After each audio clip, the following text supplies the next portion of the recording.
চিকেনের আজকের একটা নতুন রেসিপি করলাম। এই রেসিপিটা আমি আগে কোনো দিন বানাইও নি, কোনো দিন খাইও নি।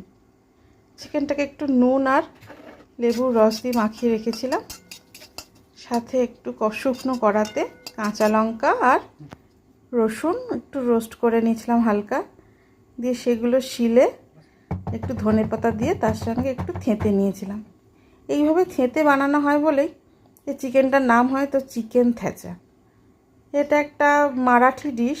আমি আমার মতন করে ট্রাই করলাম, জানি না কীরকম হবে।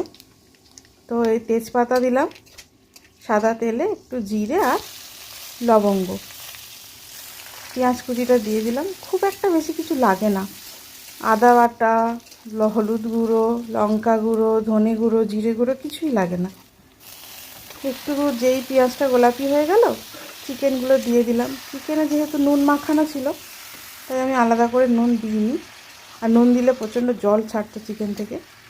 চিকেনটাকে এইভাবে 15 মিনিট ফ্রাই করলাম পেঁয়াজের সাথে। এই কালারটা এরকম চলে এলো চিকেনের যখন, তখন ওই যে আলাদা করে বানানো ছিল মানে এই থেঁতাটা, সেটা দিয়ে দিলাম। এটা দিয়ে একটু নাড়াচাড়া করে নেব। তারপরে একটু টক দই ও নুন দিয়ে করে রেখেছিলাম, গুলে রেখেছিলাম, সেটাও দিয়ে দিলাম। দিয়ে এটা দিয়ে খুব বেশিক্ষণ নাড়াচাড়া করতে হবে না, এটা দিয়ে অল্প নাড়াচাড়া করে গরম জল দিয়ে দেবো, দিয়ে চাপা দিয়ে দেবো। আমার মনে হলো যে রেসিপিটা খুব সিম্পল, তাই করলাম। দেখা যাক কেমন খেতে হয়।